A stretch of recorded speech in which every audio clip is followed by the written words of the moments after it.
कायदो, पर्यावरण, भरवसो, भावार्थ, भाव भयणीनो, आयची वाचपां आमकां हें सगळें आमचे मुखार दवरता.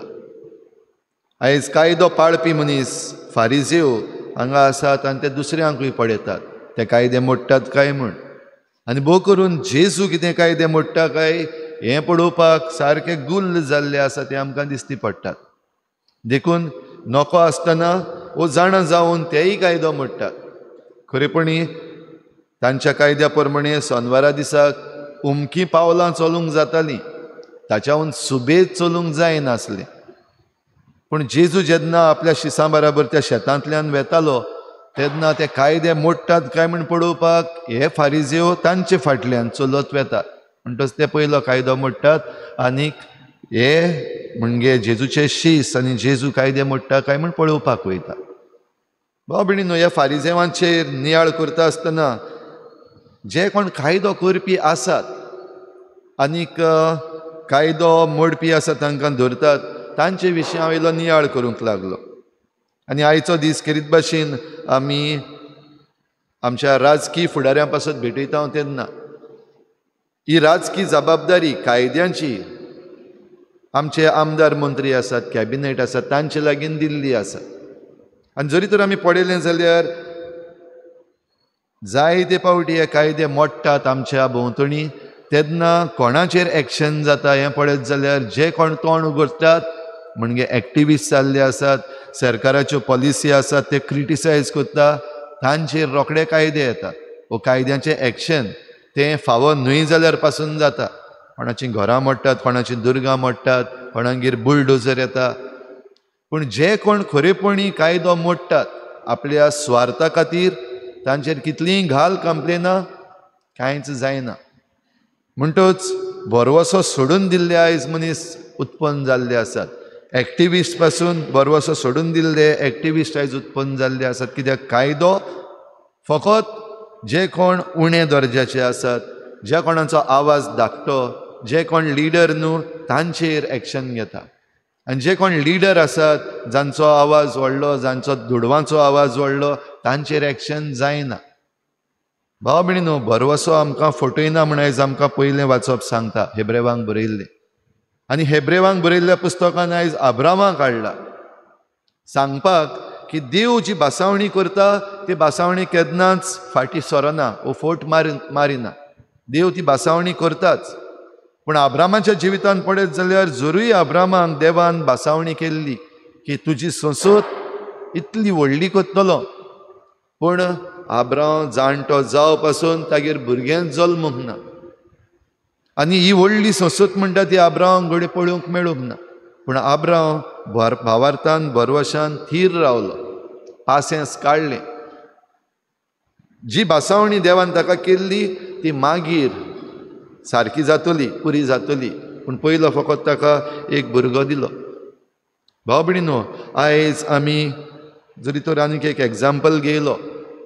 समज एक कायद्याचो मंत्री आसा आनी तो कायद्याचो मंत्री आसा तो आपणाक वेगवेगळ्यो वस्तू करूंक सोदता, डिवेलपमेंट करूंक सोदता.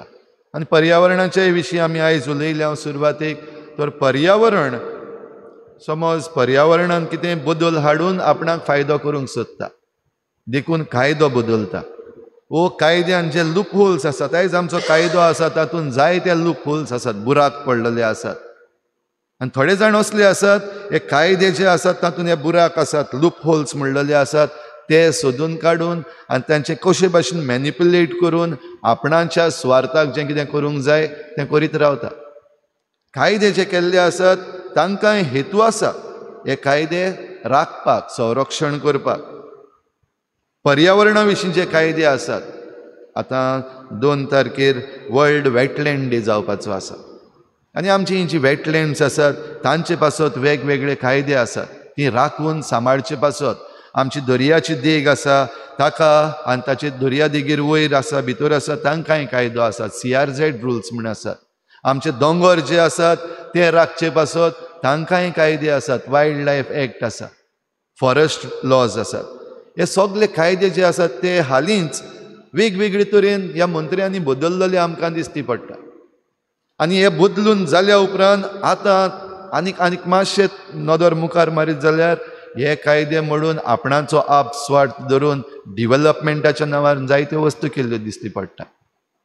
आमच्या चिखलेच्या गांवांत एक बरो असो सिस्टम आसा, भोव आदलो तो. तुमचे मदले थोड्या जाणांक कडेन खबर आसा, थोड्या जाणांक खबर ना. आमची बरीशीं 7 तळीं आसात, 7 सगळीं इंटरकनेक्टेड. आनी सगलो जो फ्रेश वॉटर आसा तो तितून थारोवन उरता, स्टोरेज जाता. आनी मागीर ते सगळे 7य एकामेकाक कनेक्टेड आसा, ड्रेनेज.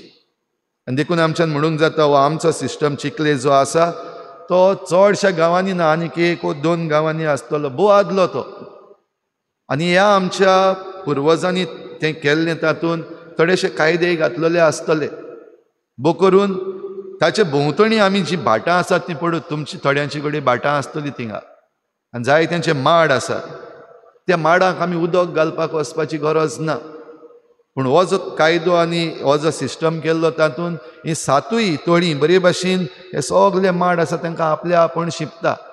कित्याक तें उदक जें दल्ललें आसा ताका ब्रिदींग म्हणलेलें जाता. ब्रिदींग म्हणल्यार तें उदक जें त्या तळ्यांनी आसा तें जमनीन भितरल्यान सान सिपेज जाता आनी भितर वयता.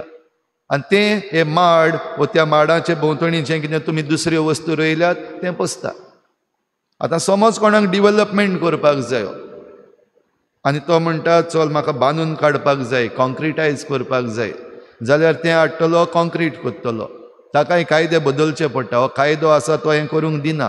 आमचे वेटलँड्स, नॅचरल वॉटर बॉडीज आसात तांकां कॉन्क्रीट करपाक दिना ह्याच कारणा पासत. कित्याक ताचे भोंवतणी जी जमीन आसा ती तें उदक पियेता. पूण जरी तर थिंगा शिमीट घातलें, कॉन्क्रीट केलें जाल्यार तितूंतल्यान सान उदक ती सिपेज जावची ना, जमीन उदक पिवची ना. माड मागीर घाल उदक, मागीर पंप हाड, पायप घे आनी इरिगेशन कर, आनीक व्हडलें.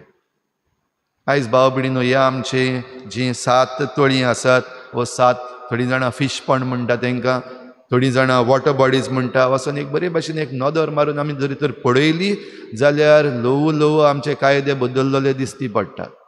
आनी कोण मोडटा कायदे तें पळयत जाल्यार आमकां आनिकूय शॉक जातलो. माहिती काडची आमी हाचे विशीं आनी जाणा जावचें कितें जाता पर्यावरणाक. हो फकत एक एग्जाम्पल आमच्या गांवचो. दुसऱ्याय गांवांनी हेच भाशेन आसा. कायदो जांच्या हातान आसा ते कायदे बदलीत आसात, मॅनिप्युलेट करीत आसात, मोडीत आसात आपल्या स्वार्था पासत. आनी हे आपल्या स्वार्था पासत करता आसतना सगलो जो आमकां भरवसो दिल्लो आसा, आमकां जी भासावणी दिल्ली आसा आमचे जमनी विशीं, आमच्या पर्यावरणा विशीं, आमचे क्रॉप्स आसात तांचे विशीं जी भासावणी दिल्ली आसा ती भासावणी मोडत आसा. तर भाव भयणीनो, आयज जेन्ना जेजूक हो प्रश्न केलो तुजे शीस हो कायदो कित्याक मोडटा, तेन्ना हे कायदे जे केल्यात त्या कायद्याचो हेतू आसा तो जाणा जावपाक जेजून त्या फारिजेवांक उलो मारलो, समजून घेवपाक उलो मारलो. तर आयच्या दिसा की कृपा आमकां जण एकल्याक मागुया, आमी हे कायदे समजून घेवंक, जे कायदे मोडटात थंयसर आमी आमचो ताळो उबारूं.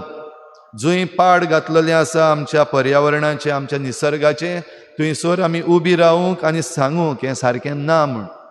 आनी जे कोण कायदे मॅनिप्युलेट करतात आपणाक जाय ते भाशेन, बट डॉक्युमेंटेशन बरे भाशेन आसतलें, सगळें केल्ली सगळी तयारी करून मागीर पाड घालपाक आसतलें, जाल्यार हाचेय विशीं आमी चतराय धरची. आनी ही कृपा आमकां आमी मागता आसतना खेरीत भाशेन आयज जेन्ना आमी आमच्या राजकी फुडाऱ्यां पासत मागता, जायत्यो बऱ्यो वस्तू कोत्तात आमचे राजकी फुडारी परजे पासत आनी आपणाचेय पासत, जाल्यार ज्यो वस्तू ते बऱ्यो करतात तेन्ना तांकां आमी सांगात दिवपाक आमकां कायदो लागता. आनी जेन्ना ते वायट करतात, चुकी करतात, तेन्ना त्यो सुदारूंक तांकां आदार दिवंक पयले सुवातेर तांकां सांगपाक आमकां कायदो लागता की हें तूं कोत्ता तें सारकें ना म्हणून सांगपाक पयलो कायदो लागता. आनी तें सांगल्या उपरांत ह्यो ज्यो चुकी आसात त्यो जाग्यार घालपाक तांकां आदार दिवपाक आमकां परजेक कायदो लागता. जायते फावटी भाव भयणीनो आमी फकत बडी तांकां बोटां दाखयता, तांचेर शिराप घालता, हे राजकी फुडारी आसात तांकां वायट म्हणटा, पूण निमणे तांचेशीच गरज घेवन आमी वेता तेन्ना आमी मागीर सगळें कॉम्प्रोमायज करपाक तयार आसा.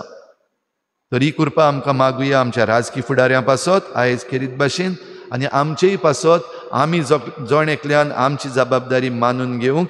आनी हे भाशेन जो कायदो आमकां देवान दिला, जी भासावणी आमकां देवान दिल्या, ते बासावणेक आमी थीर रावंक, निराशी आमी जायना जावंक. जेन्ना कायदे मोडलेले आमकां दिसती पडटात व ते उरफाटी उजार केल्ले दिसती पडटात, आमी निराशी जायना जावंक आमकां कृपा मागुया. आनीक होच बरवसो घेवन ही मिसाची भेट, बरवशाची भेट जेजू आमकां ह्या जेवणान पोसता आनी आमकां फुडें सरूंक घटाय दिता, ती घेवंक आमचेंच मन, काळीज, आमचो वावर आनी जें कितें आमकां सगळें आमचे भोंवतणी दिसती पडटा तें ह्या उंड्या सोऱ्याचे भेटवणेन आल्ताराचेर उबारुया.